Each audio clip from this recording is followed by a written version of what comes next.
I can't take this MF always threatening me he's gonna punch me in my face, and now my teeth out, and my kids are gonna be motherless. Constantly putting the gun up against my head or shoving it in my stomach. Destroying my stuff every chance. This is getting out of control. I don't feel safe. These were the desperate words Ashley Morris Fonseca typed into her Facebook status on June 24, 2025. Her fingers trembling as she reached out to the digital world, hoping someone, anyone, would hear her cry for help. At 37 years old, this Toledo, Ohio mother of two was trapped in a nightmare that was escalating beyond her control. The post appeared on her timeline at 11:43 p.m., a timestamp that would later become crucial evidence. Her profile picture showed a smiling woman with kind eyes, but behind that smile was a terror so profound that she felt compelled to share her darkest moments with the world. She hit post and waited, praying someone would respond to her digital SOS. What Ashley didn't know as she stared at her phone screen that night was that she had less than 12 hours to live. The man she was desperately trying to escape, 46-year-old Lawrence Moore, would soon turn those threats into a horrifying reality. By the next evening, Ashley would be fighting for her life in a Toledo hospital, multiple gunshot wounds ravaging her body. Her two young sons, a 7-year-old and his teenage brother, would become witnesses to an act of violence so brutal it would forever change their lives. The Facebook post that was meant to save her life would instead become her final testimony, a haunting digital monument to a woman who saw death coming and tried everything she could to stop it. Have you ever seen a post like this and wondered if you should have done something? Maybe you've scrolled past similar cries for help, thinking someone else would step in. Stay with me as we explore not just what happened to Ashley, but what we all can learn from her tragedy.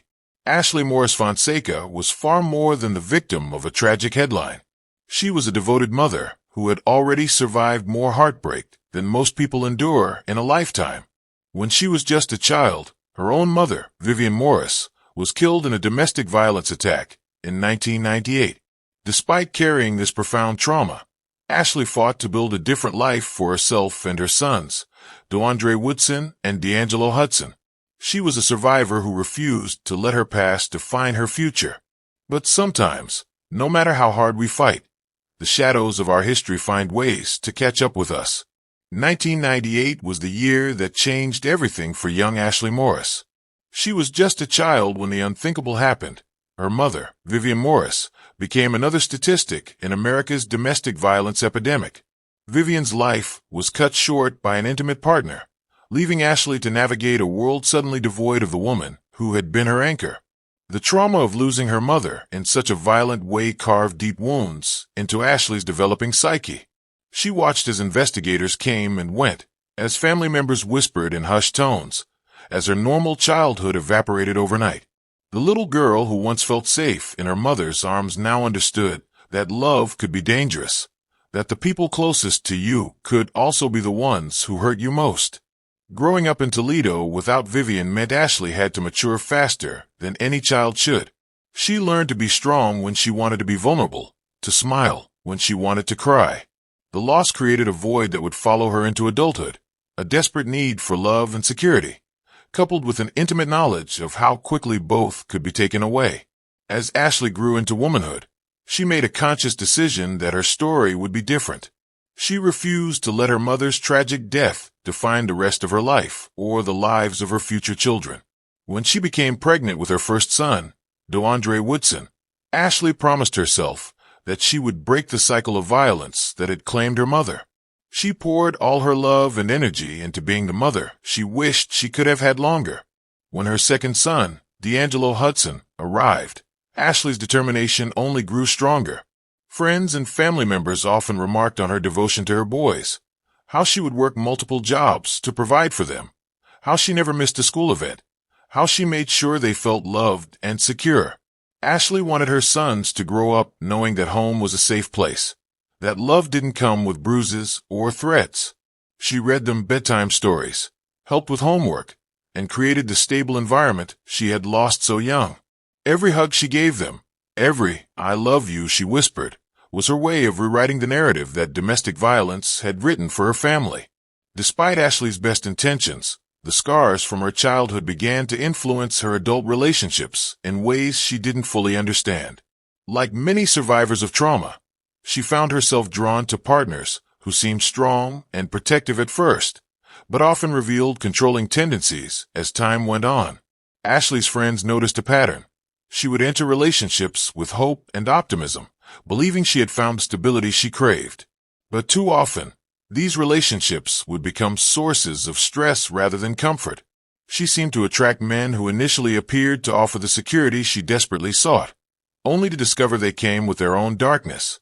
The cycle was heartbreaking to witness. Ashley would invest her whole heart, trying to make each relationship work, believing that if she just loved hard enough, she could create the family stability her sons deserved. She didn't realize that her childhood trauma had created blind spots that made it difficult to recognize red flags until it was too late. How many of us carry the wounds of our past into our future? Ashley's story shows us how childhood trauma can create patterns we don't even recognize until we're trapped in them.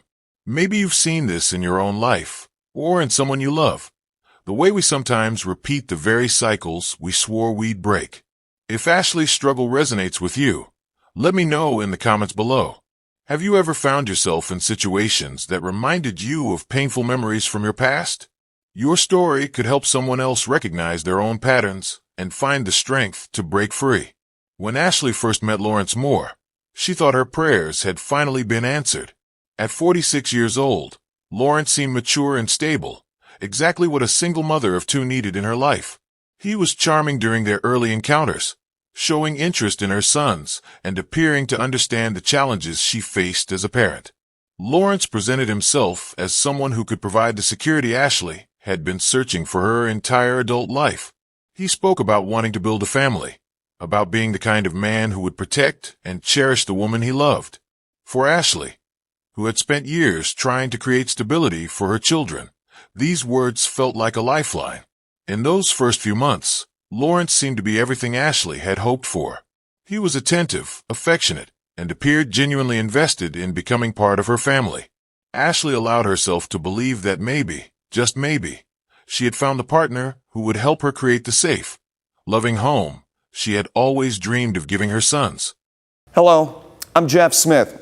I thought it was important to take a moment and reflect on the loss of a Toledoan this week. Ashley Fonseca, also known as Ashley Morris, was just 10 when Toledoans learned of the tragic day in 1998 that changed her life. We're about to show you the story that we put together 2 years ago, marking the 25th anniversary of that tragic day. Ashley was brave that day 2 years ago, brave enough to meet with me and photojournalist Paul Kwapik, honoring her mother who died in a violent attack. Sadly, this week, Ashley's life was cut short, and by all indications, it was an act of domestic violence. We mourn her, and we pray that she is now at peace. Here's our story from February 13th, 2023. Monroe and Secor, one of Toledo's busiest intersections. It's seen its share of traffic and crashes and demonstrations over the years, but nothing compares to what happened here 25 years ago. It was February 13th, 1998, one of Toledo's most violent and tragic days. And although the horror of that day ended in this spot, its impact has never gone away. Calm down, tell me what's going on. There's a guy that just pulled in the backyard. He has got a knife. There's not a Friday the 13th that goes by that it doesn't come back into my mind. Hey, dispatch, we got people all over this place here panicking. And it still feels fresh. You know, I was old enough to still remember everything, so I was 10. I can remember everything, like everything. Ashley Morris was 10 when the man stalking her mother repeatedly stabbed her. Like if I can replay it again, like I'm there. I remember every little detail. Joe Chappell worked with and was obsessed with Ashley's mom, Vivian Morris, and he couldn't handle the rejection. That Friday afternoon, he attacked Ashley first. I got stabbed 14 times. I remember, I got all the scars everywhere. After that, I had it's called mitral prolapse, I guess, trauma to the heart. So I had like heart problems, and I got like tendon problems from getting stabbed in my tendons. He then went after Ashley's brother Adam before wounding her mom so badly she would later die in an ambulance. You gotta calm down, boy. We can't understand you. Just north of Savannah Avenue. 2 ambulance drivers were shot with a shotgun. Chappell wasn't done. He ambushed the ambulances carrying Morris and her kids, shooting 2 first responders. I turned to the left, and all I saw him was doing was aiming the shotgun at me, and next thing I know, I was flying through there. He shot and killed 21-year-old Brandy Williams when she wouldn't give up her truck to him. Was with a shotgun? I think my son thinks it was a shotgun. And then the final scene, the chaos, when Toledo police shot and killed him. They shoot out the back window. Just look at there he goes. Shots fired. Shots fired. When you Monday morning quarterback this, do you just rack your brain and think, my God, how in God's name could there be that evil in our town, and how could something like this play out in Toledo, Ohio? Well, I got to say, it's a fact that there's evil in the world, and we're always going to have it. It doesn't matter where you're at. You can be in the safest place in the world, and bad things can happen. Former Toledo Police Chief Jack Smith was one of 2 officers who shot and ended Chappell's trail of terror. Captain Joe Heffernan was just a rookie. And everybody just did everything they could to get that guy that day. We knew that if we let him continue, it was going to end up in more loss of life, more carnage. He wasn't going to go down easily. The last 25 years have not been easy for Ashley. She's been strong ever since she was a kid. A tattoo on her hand showing she's a survivor. A constant reminder of her mom on her shoulder. She stays in Toledo to be close to her mom and the baby she lost. A tattoo for that baby on the left arm. She knows she had friends and classmates who loved and supported her. But still, there are days now that are tougher than others. You know, because back then a lot of stuff that happened to me didn't happen often, you know, like it does now. Back then it was like murders like that happened once in a blue moon in Toledo, you know. Now it's like all the time. So when I hear like stories like that happen like that, it brings back memories. Or I'm like into big documentaries and stuff, so sometimes I like to watch it just because I feel like that's happened to me. Like, it's not just me. What would you say to her now 25 years later? Well, I'm glad she survived, and I hope she uses her life to be a person that can bring out that message that you can survive something like this, and be a vessel for good. They and the other families involved, they're always in my prayers. It was tragic. It was an incredible load for those 2 kids to carry the rest of their lives, to see something like that happen. Do you sometimes ask yourself, or, I mean, I don't know if you're religious, I mean, do you... Yeah, like, why me? Like, why our life? Like, why did I have to get, dealt with the cards I got dealt with, Like, and everybody's like, be strong, like, it only happens to the strong ones, but, like, how long can you be strong? But she is strong, finding strength in raising her boys, reminding them of their grandma, how she loved her kids, and how she would have loved them. Unfortunately and sadly and tragically, Ashley lost her life to domestic violence this week. If you or someone you know is experiencing domestic violence, help is available and you are not alone. Right here in Toledo, there are resources ready to support you. The YWCA of Northwest Ohio offers a 24-hour crisis hotline, emergency shelter, legal advocacy, and support services for survivors. You can call them anytime at the number on your screen. You can also find more information and additional resources by dialing 211 for United Way or visiting ToledoPolice.com under the Victims Resources tab. She moved carefully through the apartment, trying not to wake Lawrence, knowing that any disturbance could set off another violent episode. Her 2 sons were getting ready for what they thought would be a normal day.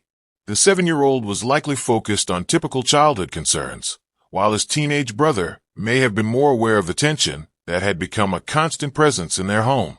Ashley tried to maintain some semblance of normalcy for them, preparing breakfast and helping them with their morning routines. But Lawrence's mood was volatile that morning. Whatever fragile peace had existed overnight was rapidly deteriorating. Ashley could sense the familiar signs, the way he moved with aggressive energy, the tone of his voice when he spoke, the way his eyes seemed to burn with barely contained rage. She had learned to read these warning signals over the months of abuse, and every instinct told her that something terrible was building. The apartment felt smaller that morning, as if the walls were closing in. Ashley found herself calculating distances to exits, wondering if she could get her children to safety if Lawrence exploded. She had lived with this constant state of fear for so long that hypervigilance had become her default mode. Every sound, every movement, every word was analyzed for potential danger. As the morning progressed, the tension became unbearable. Ashley knew that her Facebook post from the night before might have angered Lawrence further if he had seen it. The very act of reaching out for help could be seen as betrayal in his twisted mind. What happened next would forever change the lives of Ashley's children and haunt everyone who knew her. The exact trigger for Lawrence's final act of violence remains unclear, but the outcome was devastating. In a moment of uncontrolled rage, Lawrence retrieved the gun he had used to terrorize Ashley for months and turned his threats into horrifying reality. The sound of gunshots shattered the morning quiet of the Boulder Creek apartments. Ashley's worst nightmare was unfolding before her children's eyes. The very scenario she had desperately tried to prevent by reaching out on social media just hours earlier. Her sons witnessed their mother being shot multiple times by the man who was supposed to protect their family. In the chaos that followed, Ashley's teenage son showed remarkable courage and presence of mind. Despite the trauma of watching his mother being shot, he managed to call 911, his voice shaking as he tried to explain the emergency to the dispatcher. This brave young man, who should have been worried about homework and friends, instead found himself trying to save his mother's life. The 7-year-old, too young to fully comprehend what was happening, would carry the memory of this violence for the rest of his life. Both children were now witnesses to the kind of domestic violence that had already claimed their grandmother's life years earlier. The cycle Ashley had fought so hard to break had instead consumed her, leaving her sons to face the same trauma she had experienced as a child. Emergency responders arrived at the Boulder Creek apartments to find a scene of devastating violence. Ashley was rushed to a Toledo hospital, fighting for her life, with multiple gunshot wounds ravaging her body. Medical teams worked frantically to save her, but the damage was extensive. Despite their best efforts and advanced trauma care, Ashley's injuries were too severe.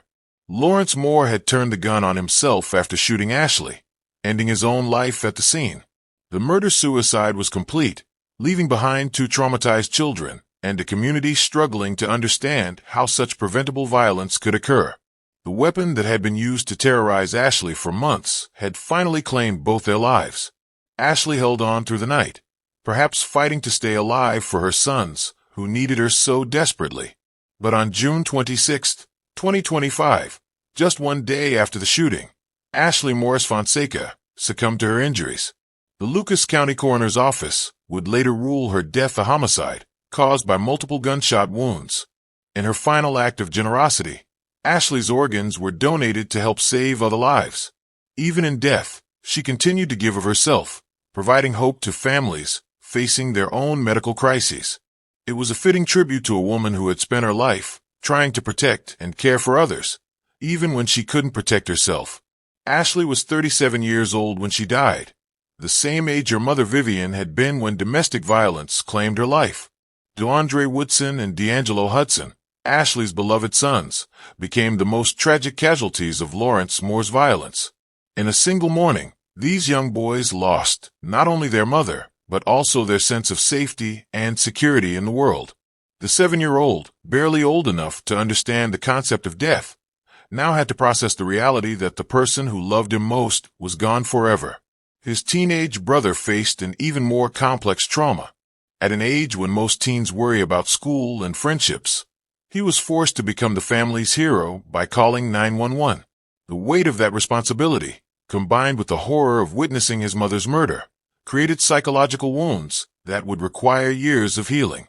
Both children now carried the same burden Ashley had borne as a child. They were witnesses to domestic violence, members of a tragic club no child should ever join. The cycle Ashley had fought so desperately to break had instead claimed her, leaving her sons to navigate the same trauma that had shaped her entire life. Child psychologists know that witnessing domestic violence can be as damaging as experiencing it directly. These boys would need extensive therapy and support to process their grief and prevent the trauma from defining their futures the way it had influenced their mother's choices. The Toledo community was shaken by Ashley's murder, particularly because her desperate Facebook post had made her situation so publicly visible. Local domestic violence organizations used her story to highlight the urgent need for better response systems when victims reach out for help through social media. Neighbors at the Boulder Creek apartments struggled to process what had happened in their midst. Many admitted they had heard arguments from Ashley's unit, but hadn't known how to intervene or whether it was appropriate to call authorities. The tragedy sparked conversations about community responsibility and the importance of taking action when warning signs are present. Local churches and community groups rallied to support Ashley's surviving sons, organizing fundraisers and offering counseling services. The boys were placed with family members who committed to providing them with the stability and love Ashley had always wanted them to have. Ashley's story became a rallying cry for domestic violence advocates in Toledo, who used her case to push for improved emergency response protocols and better training for recognizing social media cries for help. In the midst of overwhelming grief, Ashley's family made a decision that perfectly reflected the generous spirit she had shown throughout her life. They chose to donate her organs, allowing her death to bring hope and healing to other families facing medical crises. Ashley's heart, liver, kidneys, and other organs were carefully harvested and transported to recipients across the region. Ashley's heart, liver, kidneys, and other organs were carefully harvested and transported to recipients across the region. Somewhere, a parent received the gift of more time with their children because of Ashley's donation. Another family avoided the devastating loss that Ashley's sons were experiencing. The organ donation process provided Ashley's family with a small measure of comfort during their darkest hours, knowing that their beloved daughter and mother was still saving lives, even after Lawrence Moore's violence had ended hers, gave meaning to an otherwise senseless tragedy. Medical professionals who worked with Ashley's case were moved by the family's generosity. In death, Ashley continued to embody the selfless love she had shown her children throughout her life, proving that even the darkest moments can contain seeds of hope and healing. The most heartbreaking aspect of Ashley's story is how it mirrors her mother's fate. Vivian Morris was killed by domestic violence in 1998, and 27 years later, her daughter met the same tragic end. 2 generations of the same family had been destroyed by intimate partner violence, leaving behind children to carry the trauma forward. Ashley's sons now faced the same psychological burden their mother had carried, the knowledge that someone they loved had been murdered by someone who claimed to love them. The cycle Ashley had fought so hard to break had instead consumed her, creating a generational legacy of loss that would require tremendous strength and support to overcome. Ashley's story teaches us that domestic violence rarely begins with physical attacks. It starts with subtle control tactics that gradually escalate into life-threatening situations. Learning to recognize these early warning signs could save lives, whether your own or someone you care about. Isolation is often the first red flag. Abusers systematically separate their victims from friends and family, making them dependent and vulnerable. If someone you know suddenly stops attending social gatherings, makes excuses to avoid family events, or seems to have lost touch with their support network, pay attention. This isn't always abuse, but it's worth investigating further. Extreme jealousy and possessiveness are major warning signs that many people mistake for love. An abuser will monitor their partner's activities, question their whereabouts constantly, and become angry about normal social interactions. They may check phones, emails, and social media accounts, or forbid their partner from having passwords they don't know. Financial control is another powerful tool abusers use. They may prevent their partner from working, control all the money, or sabotage employment opportunities. This creates economic dependence that makes leaving extremely difficult, especially for parents who need to support their children. Threats and intimidation often escalate gradually.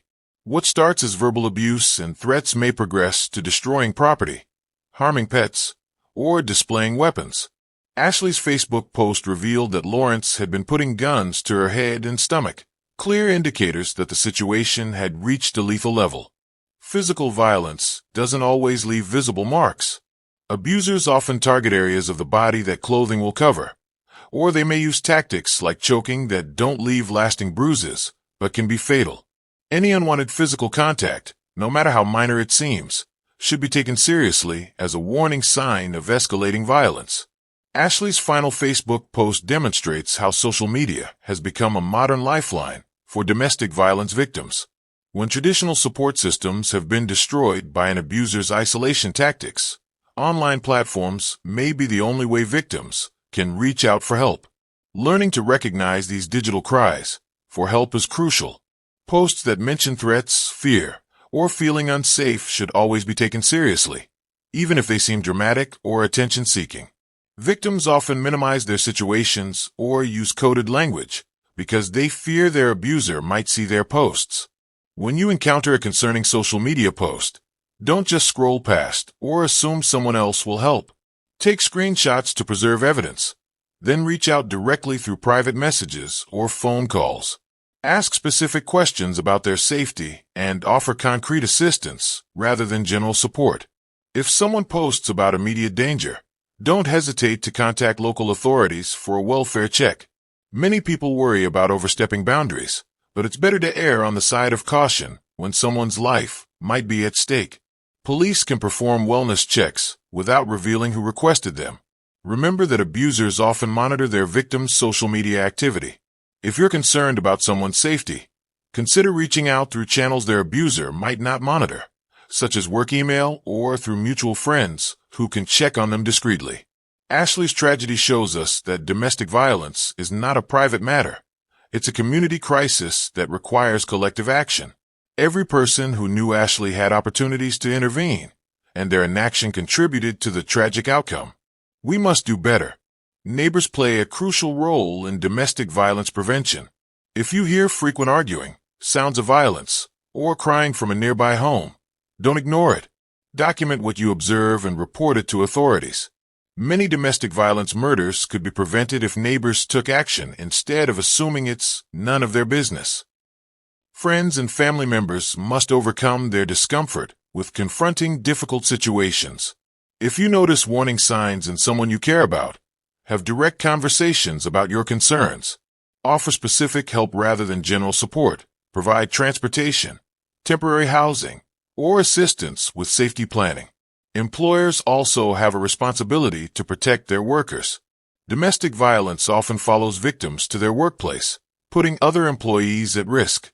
Companies should have policies in place to support employees experiencing abuse, including flexible work arrangements, security measures, and connections to resources. Healthcare providers, teachers, and other professionals who interact with potential victims need better training to recognize signs of abuse and respond appropriately. Many victims will only disclose abuse if asked directly by someone they trust. Community organizations, religious institutions, and local businesses can contribute by funding domestic violence programs, providing safe spaces for victims, and educating their members about warning signs and resources. Creating a community culture that refuses to tolerate domestic violence makes it harder for abusers to operate in secret. If you or someone you know is experiencing domestic violence, help is available 24 hours a day, 7 days a week. The National Domestic Violence Hotline can be reached at 1-800-799-7233, and they offer support in multiple languages with trained counselors who understand the complexities of abusive relationships. Local domestic violence shelters provide emergency housing, safety planning, legal advocacy, and counseling services. These organizations understand that leaving an abusive relationship is often the most dangerous time for victims, and they have protocols in place to maximize safety during this critical period. Legal assistance is available through domestic violence organizations and legal aid societies. Victims can obtain protective orders, file for divorce with safety considerations, and pursue criminal charges against their abusers. Many attorneys specialize in domestic violence cases and understand the unique challenges these situations present. Financial assistance programs can help victims achieve economic independence. Organizations like the National Endowment for Financial Education offer resources specifically designed for domestic violence survivors, including help with credit repair, budgeting, and career development. Counseling services are essential for both victims and their children. Trauma-informed therapy can help survivors process their experiences and develop healthy relationship patterns. Children who witness domestic violence need specialized support to prevent the trauma from affecting their future relationships and mental health. Breaking the cycle of domestic violence requires addressing its root causes and preventing it from being passed down through generations. Ashley's story shows how childhood trauma can create vulnerabilities that abusers exploit, making prevention education crucial for young people. Schools should implement age-appropriate programs that teach healthy relationship skills, consent, and conflict resolution. Children need to learn that love doesn't involve control, threats, or violence. They should understand that everyone deserves to feel safe in their relationships and that asking for help is a sign of strength, not weakness. Parents and caregivers must model healthy relationships and communication patterns.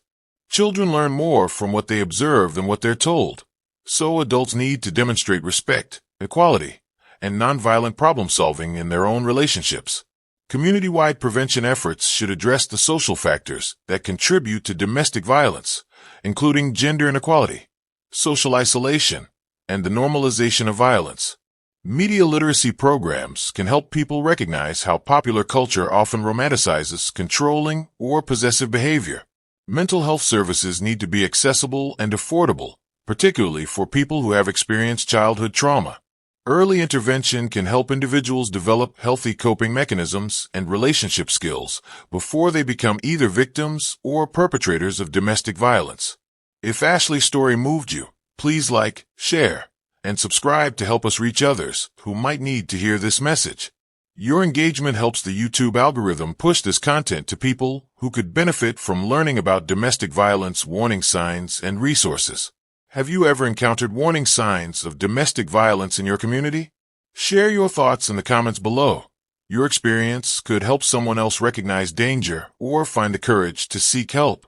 Remember, speaking up about domestic violence saves lives, and your voice matters in breaking the cycle of silence that allows this violence to continue.